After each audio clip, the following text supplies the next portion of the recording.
Hello, dear students. It's Kiran, your teacher. Today we are going to know about Lifeline of National Economy, Part 3, Chapter 7, Geography, Class 10. आप देख रहे हो आपके सामने जो ये स्क्रीन दिख रहा है, यहाँ मैंने क्वेश्चन नंबर 14 ऑनवर्ड स्टार्ट किया है। जो वीडियो चेक करते हो उनको पता है कि ये 14 ऑनवर्ड क्यों मैंने दिया है, सो दैट कि इससे पहले मैंने पार्ट में 13 तक दे दिया है और बहुत सारे नोट्स दिए हैं। तो अगर मैं एक लुक दिखाना चाहूँ तो मैं अगर आपको थोड़ा सा दिखा दूँ, जिन्होंने नहीं चेक किया उन्हें उन्हें चेक करना हो तो आप चेक कर लेना। ये है आपके प्रीवियस वीडियो का लिंक और वो लिंक मैं दे दूँगी डिस्क्रिप्शन में, बट आज के वीडियो में मैं यहाँ क्वेश्चन नंबर 14 ऑनवर्ड ही आपको शो कर रही हूँ। तो आप देखना शुरू करो। ये है आपका फर्स्ट क्वेश्चन। और हाँ, ये बता दूं कि इस वीडियो में मैं दो टॉपिक कवर कर रही हूँ, that is waterways and airways. So आप देखना शुरू करो। ये क्या है? Waterways are the life line of Indian economy, how explain. ये आपके बुक एनसीईआरटी से आपको मिल जाएगा। सारे क्वेश्चन वहीं से मैंने बनाए हैं। आप देख रहे हो यहाँ पर मैंने पेज नंबर पुट कर दिया है। पहले मैंने छोड़ दिया था, मुझसे छूट गया था। यहाँ पेज नंबर 87 है। दैट मीन आप एनसीईआरटी के बुक पेज नंबर 87 से आप चेक कर सकते हो। चीज़ें मैंने वहीं से दी हैं, कहीं भी अलग से नहीं उठाया इन चीज़ों को। ये है आपका उसी तरीके से आपने देखा कि फीचर्स भी सेम चीज़ को आप बता सकते हो कि क्या-क्या फीचर्स हैं इंडियन वाटरवेज़ के। अब आंसर देखना शुरू करो। इंडियन वाटरवेज़ के फीचर्स कह लो या फिर कैसे ये लाइफलाइन के तौर पे काम करता है इंडियन इकोनॉमी के लिए, वो आप इसे कह सकते हो। फर्स्ट पॉइंट मैंने बनाया, waterways are an important mode of transport for both passenger and cargo traffic in India. Waterways जो है वो चाहे तो पैसेंजर के लिए हो या फिर किसी गुड्स के लिए। यहाँ मैंने कार्गो डाला, दैट इज गुड्स। इनफैक्ट अब तक आपने जितने भी इस चैप्टर से रिलेटेड वीडियो देखे हैं तो ऑब्वियसली ये ट्रांसपोर्टेशन पर ही है। तो जैसे आपने रोडवेज या रेलवेज देखा है तो वहाँ भी ट्रांसपोर्टेशन पैसेंजर या फिर फ्राइट या फिर गुड सभी के लिए होता है। तो ये भी आप देख रहे हो, वाटरवेज जो है वो passenger as well as cargo traffic के लिए जो है वो बहुत यूज़फुल है। दैट मीन्स सामान को लाने ले जाने के लिए। नेक्स्ट है, it is the cheapest means of transport. ये तो आप सब जानते हो कि ये सबसे चीपेस्ट मीन्स ऑफ ट्रांसपोर्ट है, अभी तक भी, पहले भी था और अभी भी। नेक्स्ट है, it is most suitable for carrying heavy and bulky materials. तो ये जो कोई भी हेवी मटेरियल्स है वो अगर ट्रांसपोर्ट करना हो लॉन्ग डिस्टेंस में, इनफैक्ट मैं आपको कह दूं कि इंटरनेशनल भी तौर पे अगर आपको कोई मार्केटिंग करनी है, कोई ऐसा बिजनेस करना है, ट्रेड करना है, या फिर जो अब तक हो रहा है वो वाटरवेज के थ्रू ही हो रहा है। और मैं यही आपको बता दूं कि 95% जो है ट्रेड वो वाटरवेज के थ्रू हो रहे हैं हमारे देश में, डेटा के मुताबिक। हालांकि इसे मैंने नोट में डाला है।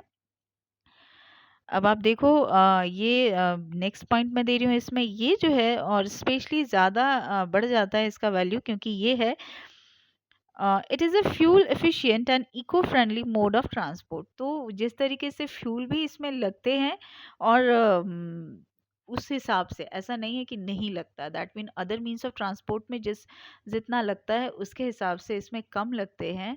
और ये इको फ्रेंडली भी हैं। मैंने ये नहीं कहा कि वो 100% इको फ्रेंडली हैं, ज़्यादा इको फ्रेंडली हैं। 100% इको फ्रेंडली अगर वाटरवेज होगा तो वो बोट जो होती है जिसमें कोई भी मोटर नहीं लगा होता वो होगा।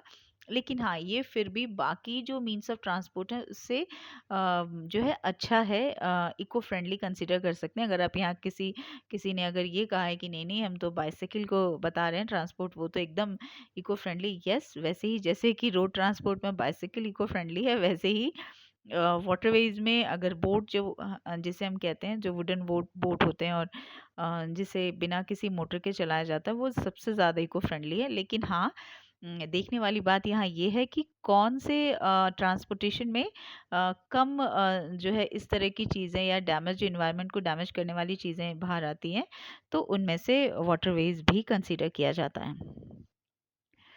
Now next question, that is mention the names of 5 national waterways in India. ये मैंने पेज 87 से ही लिया है और यहाँ पर मैं नेम डाल रही हूँ। और मैं क्वेश्चन आंसर बताने से पहले मैं बता दूँ कि बीइंग टीचर मुझे ये पढ़ाना है, इसलिए मैं पढ़ा रही हूँ। और आप इसे जब पढ़ रहे होगे तो डेफिनेटली पढ़ लेना, 1 मार्क्स के हिसाब से। बड़े क्वेश्चन मैंने नहीं देखे अब तक, लेकिन हाँ, स्पेशली जो 2020 के बच्चे हैं उनके लिए ही मैंने ये डाल दिया है, क्योंकि आपके बहुत से जो चैप्टर्स हैं वो हटा दिए गए हैं। सो हो सकता है कि कुछ ऐसी चीज़ें भी डाल दी जाएँ, क्योंकि टीचर्स के पास फिर क्वेश्चन की कमी हो जाती है। तो फिर वो ऐसी चीज़ें जो कि कम आई हैं उस चैप्टर की, वो भी आने के चांसेस होते हैं, इसलिए मैंने इस क्वेश्चन को डाल दिया है। अब यहाँ पर आप देखो, फर्स्ट पॉइंट मैंने दिया है, आप चाहो तो एकदम पेज 87 पे जाओगे, जस्ट वहीं से मैंने दिया है, इसमें कोई फेरबदल मैंने नहीं किया है। The Ganga river between Allahabad and Haldia, जो कि 1620 किलोमीटर है, ये नेशनल वाटरवेज नंबर 1 है। ये आपको याद रखना है, जैसे कि वाटरवेज नंबर कौन सा है, या फिर कई बार 1 मार्क्स में क्वेश्चन देखा गया है। अब तक जितने बार भी मैंने देखा 1 मार्क्स में देखा है, बट मैंने यहाँ एक साथ ही दिया है, सो दैट कि आप एक बंच में याद कर लो। तो उस हिसाब से मैंने ब्रैकेट में यहाँ डाला है, जैसे suppose that national waterways number 1 कौन सा है, या फिर उसकी कितना डिस्टेंस वो तय करता है। तो ये गंगा रिवर एंड इलाहाबाद के बीच, गंगा रिवर इलाहाबाद एंड हल्दिया जो है उनके बीच में ये ट्रांसपोर्टेशन है, वाटरवेज नंबर 1, यानी नेशनल वाटरवेज नंबर। हाईवे से नहीं बोलोगे, रोडवेज में जब मैं पढ़ा रही थी तो वहाँ पर आपको मैंने दिया है नेशनल हाईवे इस, लेकिन ये है वाटरवेज। ये है second, that is the Brahmaputra river between Sadiya and Dhubri, और ये जो है 891 kilometre national waterways number 2 consider किया जाता है। एकदम आप ध्यान रखना, मैं अंडरलाइन तो कर ही रही हूँ और आप भी ध्यान रखोगे। अब नेक्स्ट बता दूं, द वेस्ट कोस्ट कैनल इन केरला, और यहाँ पर इसके नेम मैंने डाले हैं, अगर ना हम भूल जाओ तो कोई नहीं, ये ज़रूर याद रखना है कि वेस्ट कोस्ट जो है कैनल केरला का, वो नेशनल वाटरवेज नंबर 3 है, और इसकी जो डिस्टेंस है जहाँ तक ये कवर करता है 205 किलोमीटर है। नेशनल वाटरवेज नंबर 3 है। हालांकि ये ब्रैकेट में जो मैंने डाला है आपको बता ज़रूर देती हूँ, दैट इज़ कोट्टापुरमा कोलांट, sorry dear, this is Kollam, Kottapuram Kollam. फिर आप यहाँ ये दूसरा है उडग मंडलम, जिसको आप ऊटी के नाम से जानते हो। इसके बाद है चंपककारा कैनल। इतने सारे जो हैं, दैट मीन इस रूट में ये नेशनल वाटरवेज नंबर जो है 3 में आते हैं, और ये 205 किलोमीटर तक की दूरी है। वैसे मैंने जैसे बोला कि ये सारे नेम्स मैंने दे दिए हैं, क्योंकि एटलीस्ट नाम देना ज़रूरी है। नहीं देखा ऐसे एग्जाम में क्वेश्चन में पूछा गया हो अब तक दैट मीन प्रीवियस से 8 ईयर्स में मैंने नहीं देखा कि ये क्वेश्चन अलग से आया है। लेकिन नहीं आएगा ये नहीं बता रही हूँ, स्पेशली 2020 के स्टूडेंट्स के लिए। नाउ इसके साथ ही मैं दे दूं waterways number 4, that is specified stretches of Godavari and Krishna river, और ये काफ़ी लंबा आप देख रहे हो, that is 1078 kilometre national waterways number 4। हालांकि इसमें आप 5 भी देख सकते हो, आपके बुक में है, दैट इज मैंने यहाँ दिया नहीं है, बट मैं बता देती हूँ आपको, आप देख लेना। That is Brahmani river and east coast canal, जो कि है 588 किलोमीटर नेशनल वाटरवेज नंबर 5। मैंने इसमें नहीं डाला, एज आई टोल्ड यू कि मैं बहुत इस पे बुलिश नहीं हूँ, that mean. Next question number 60, that is mention the major seaports of India that are useful for transportation and commercial purposes। और डियर, फिर मैं आगे बढ़ने से पहले बता दूं कि ये जो क्वेश्चन मैंने क्रिएट किया है, इसलिए कि एक तो मैं थ्योरेटिकल फॉर्म में दे रही हूँ, और थ्योरेटिकल फॉर्म में देने के साथ साथ मैं यही बता दूं कि बहुत अच्छा होगा कि जो मैं यहाँ पर आपको बता रही हूँ इसको आप मैप में मेंशन कर लेना, इंडियन मैप में मेंशन कर लेना। आया है ये क्वेश्चन मैप वर्क में कई बार, अगर आप भी खुद से सर्च करते हो ना तो आपको मिल जाएगा कि पोर्ट्स के बारे में बहुत बार आया है। मैं ये नहीं कहती कि सिर्फ पोर्ट के बारे में आया है, हालांकि जब आप पेज नंबर 89, यस आप ध्यान से सुन लो कि पेज नंबर 89 पे जाके आप एनसीईआरटी वाले में चेक करोगे, वहाँ पे आपको एक मैप मिल रहा है जहाँ पर वो सारे नेम्स हैं जो मैं इस क्वेश्चन में डालने वाली हूँ, ये इनफैक्ट जो डाल दिया है, तो वो आप डेफिनेटली मैप में ही टिक करोगे। एंड मैं ये सजेस्ट करती हूँ कि जब आप मुझे ये क्लास ग्रुप में डालोगे चेक करने के लिए, तो वहाँ पर आप मैप में इसे मेंशन करोगे। यस, तो ये बहुत ज़रूरी है कि आप इसे मैप में मेंशन करना, मैं यहाँ नहीं दे रही हूँ। अब चलो दिखाऊं, क्योंकि मैप में ये क्वेश्चन आया है कई बार। अब यहाँ से देख लेना, देर आर 12, ये याद रखना 1 मार्क्स के लिए, ठीक है। There are 12 major and 187 non major या फिर माइनर। यहाँ पर ब्रैकेट डालना था जो मुझसे छूट गया है, ठीक है।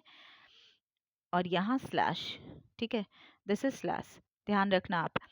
वन सेकेंड, मैं थोड़ा सा क्लीन करूं और मैं फिर से आपको दिखा दूं। दिस इज मेजर के बाद जो मैंने यहाँ डाला है माइनर और इंटरमीडिएट पोर्ट्स, यहाँ मुझे ब्रैकेट डालना था बट मुझसे छूट गया है। तो इसमें 12 major and 187 non major port हैं, जिसको आप माइनर या इंटरमीडिएट पोर्ट्स भी कहते हो। तो एक्चुअली जो बड़े मेजर पोर्ट्स हैं ना हमारे यहाँ, वहीं से इंटरनेशनल ट्रेड होते हैं। ऑब्वियसली ये भी वाटरवेज ही हैं, पोर्ट हैं तो वो भी वाटरवेज ही हैं। जितने भी हेवी मटेरियल जो जाते हैं, जितना भी हेवी, जैसे बड़ी बड़ी गाड़ियाँ और बाकी चीज़ जो कहीं जाता है या कहीं से हमारे देश में आता है, तो वो यही वेज हैं। तो ये वो 12 जो वेज हैं, उनमें से भी मैंने शॉर्ट किया है।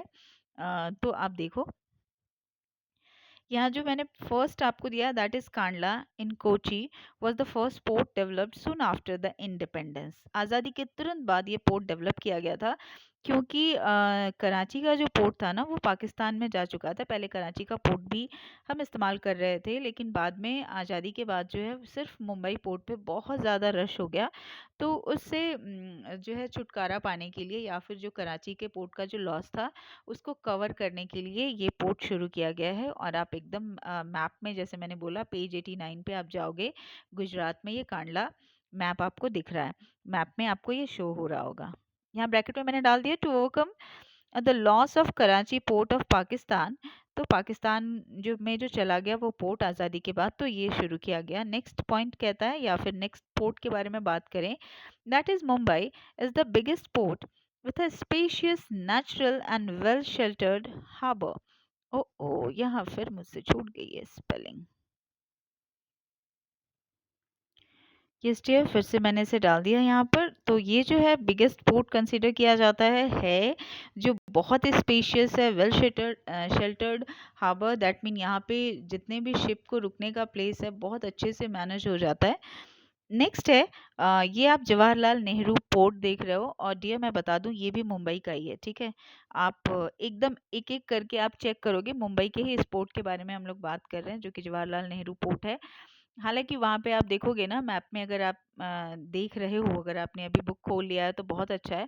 तो आप देखो पेज 89 पे, जहाँ पर मुंबई है वहीं पे जवाहरलाल नेहरू भी होगा, और साथ-साथ छत्रपति शिवाजी जो कि एयरपोर्ट है वो भी होगा। तो मैप पे सभी चीज़ को आप मेंशन कर लो, अलग से मैप बनाने का ज़रूरत नहीं है। वहाँ पे आप जो है डायग्राम में ही मुझे बता देना, दैट मीन जब क्लास ग्रुप में डालोगे कि वो प्लेन है एंड द अनदर वन जो है वो पोर्ट है। कोई भी सिंबल आप वहाँ पर दे सकते हो लर्न करने के हिसाब से। अब नेक्स्ट जो मैं यहाँ डाल रही हूँ आपको, that is Marmagao port of Goa. और ये आप डेफिनेटली कर लेना, ये कई बार आपने देखा है। और अगर आपने मैप में चेक नहीं किया है तो आप चेक कर लेना कि ये आपको वहाँ पे दिखने वाला है। मर्मगांव पोर्ट जो है गोवा का, वो मैप में एकदम जो है गोवा वाली लोकेशन में जब आप चेक करते हो ना, दैट मीन मुंबई के पास नीचे, जस्ट मुंबई के जस्ट नीचे वाले लोकेशन में जब आप देखते हो, तो वहाँ पर ये पोर्ट आपको दिख रहा है, जो कि प्रीमियर कंसीडर किया जाता है पोर्ट, क्योंकि यहाँ से आयरन और एक्सपोर्ट होता है, एक्सपोर्ट इंपोर्ट होता है इससे कंट्री में। नेक्स्ट है Mangalore port in Karnataka. Mangalore port जो है कर्नाटका का, और ये भी आप डेफिनेटली अगर आपने बुक खोल लिया है तो बड़ी आसानी से आपको जो है मैंगलोर पोर्ट या फिर न्यू मैंगलोर पोर्ट जो है वहाँ पे आपको दिख रहा होगा। तो वो कर्नाटका का न्यू मैंगलोर पोर्ट है। उसके बाद जो है मैंने कोची पोर्ट डालकर जो है छोड़ दिया है। हालांकि आप देख रहे हो कि यहाँ पर मैंने यही डाला है, बट मैं यहाँ पर आपको एक्सप्लेन कर देती हूँ और कौन कौन सा पोर्ट है जो आपको चेक करना है मैप वर्क के लिए। इसके बाद जो आप देखते हो, इसके अलावा अगर आप साउथ एंड ईस्टर्न जो है पोर्ट की बात करो, तो वहाँ पे आपको दिख जाएगा चेन्नई के पास भी जो है पोर्ट आपको मिल जाने वाला है, फिर विशाखापट्टनम आपको मिल जाने वाला है, फिर उड़ीसा का पारादीप पोर्ट जो है वो मिल जाने वाला है, फिर वेस्ट बंगाल का जो हल्दिया वाले प्लेस में जो आपको मिल जाने वाला है। अगर आप खोल कर चेक कर रहे हो तो आपको ये सारे पोर्ट्स मिल जाएंगे। तो मैंने इसे मैप वर्क के हिसाब से इस क्वेश्चन को क्रिएट किया था। अलग से मैंने इस क्वेश्चन को नहीं देखा है। दैट मीन होता है ना कि अलग से 3 और 5 मार्क्स में क्वेश्चन, तो बहुत सारे पोर्ट के बारे में नहीं आया है, लेकिन 2020 के लिए कोई गारंटी नहीं है, हो सकता है आ जाए। फिर से बता दूं, क्योंकि चैप्टर्स आपके बहुत से हटे हैं तो पॉसिबल है कि जो अवेलेबल चैप्टर है उन्हीं में से क्वेश्चंस बने। अब ये है आपका question number 16। How do airplanes helps to improve the economy? कैसे एयरप्लेन्स जो है आपकी इकॉनमी को इम्प्रूव करने का काम करता है, किसी भी कंट्री के इकॉनमी को इम्प्रूव करने का काम करता है। पहले मैं बता दूं कि हम जानते हैं कि एयरप्लेन्स दैट मीन एयरवेज जो है वो काफ़ी महंगा है, costliest means of transportation consider किया जाता है, लेकिन at the same time fastest means of transportation भी है, बहुत तेज़ गति से जाने के लिए बहुत यूज़फुल है। अगर मैं यहाँ आपको एक्सप्लेन करूँ तो जैसे फ्लावर्स जो एक कंट्री से दूसरे कंट्री तक जाते हैं, तो वो या फ्रूट्स जो जाते हैं या इस तरह के, जैसे आप बोलते हो ना फिशेस वगैरह का जो ट्रांसपोर्टेशन होता है, तो ये सब हालांकि फिशेस तो पोर्ट के थ्रू जाते हैं, लेकिन फ्लावर्स जो है वो स्पेशली मैं फ्लावर्स की बात करूं तो इनका ट्रांसपोर्टेशन एयरवेज के थ्रू होता है, क्योंकि ये जल्दी से किसी दूसरे कंट्री तक पहुंच जाते हैं और ये सुरक्षित भी रहते हैं। अब यहाँ पर देखो, it promotes, this is your answer, यहाँ मैं कर दूं this is your answer. It promotes an improved quality of life and helps to improve living standard. ये जो है प्रमोट करता है बहुत अच्छी क्वालिटी ऑफ लाइफ और मदद करता है आपके स्टैंडर्ड को, लिविंग स्टैंडर्ड को बढ़ाने का, क्योंकि कीमती होता है। तो जब आप इस पे सफ़र कर रहे होते हो तो डेफिनेटली जो है आपकी लाइफ का स्टैंडर्ड जो वो बढ़ा हुआ होता है, तभी आप कर रहे होते हो। Next, it helps to improve tourism. इसको भूलना मना है, इस पॉइंट को, इनफैक्ट यही पॉइंट सबसे ज़्यादा ज़रूरी है। ये जो है टूरिज्म को इम्प्रूव करता है, जो कि इकोनॉमिक ग्रोथ को बढ़ाता है, to generate economic growth. Once again, it helps to improve tourism to generate economic growth. ये बिल्कुल मदद करता है आपकी आर्थिक उन्नति के लिए, दैट मीन हमारे देश की आर्थिक उन्नति के लिए, क्योंकि जो इंटरनेशनल जो है टूरिस्ट होते हैं, विदेशी टूरिस्ट होते हैं, वो एयरवेज के थ्रू ही हमारे यहाँ ज़्यादातर आते हैं। मैं ये नहीं कह रही कि वाटरवेज के थ्रू नहीं आते, बट ज़्यादातर जो है वो एयरवेज के थ्रू ही आते हैं जो बाहर से आते हैं, तो जिससे हमारी इकोनॉमिक ग्रोथ होती है। और मैं यहाँ अगर कह दूँ कि फॉरेन मनी को भी एक्सट्रैक्ट करता है, जो कि आपने अपने इकोनॉमिक्स में तो पढ़ा ही है। Next, it helps to generate employment opportunity revenues from the taxes. तो ये जो है बहुत सी अपॉर्चुनिटी, जॉब अपॉर्चुनिटी भी क्रिएट करता है। ऑब्वियस है, जो एयर मीन्स हैं, दैट मीन एयर ट्रांसपोर्टेशन है, उसमें बहुत सारे जॉब हैं, चाहे वो पायलट के हों या एयर होस्टेस के हों। इसके अलावा पूरे जो इसके रख रखाव की जिम्मेदारी होती है, उस पूरे एरिया में बड़ा जो है एम्प्लॉयमेंट जनरेट करने के काम आता है ये। Next point, it is very important means of transport for hilly areas like north eastern states।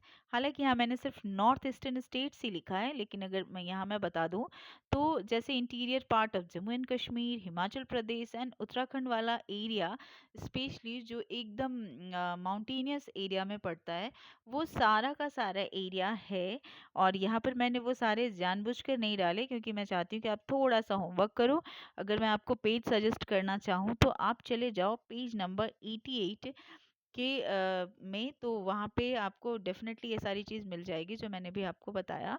तो वहीं से एक्चुअली मैंने क्वेश्चन भी क्रिएट किया है। और अब question number 17, why airways are important for a country?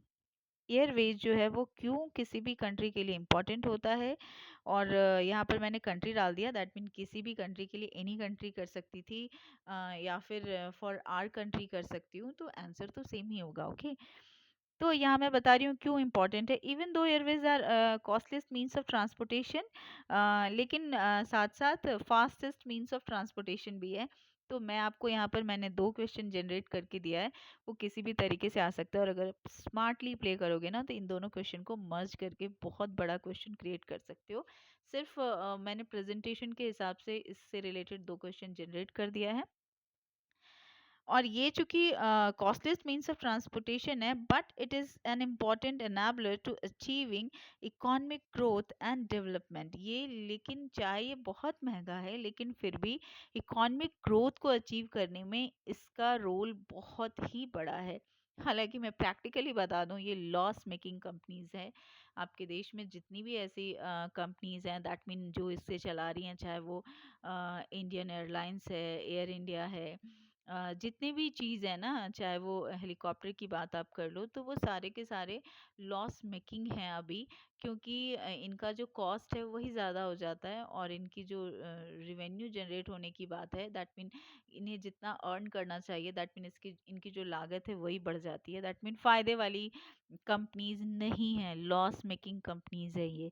कई बार आपने सुना होगा कि इनके एम्प्लॉय को प्रॉपर जो है सैलरी नहीं मिल रही है, बहुतों को हटाया जा रहा है, लाइक। तो इस वजह से, क्योंकि ये थोड़े महंगे मीन्स ऑफ ट्रांसपोर्ट हैं।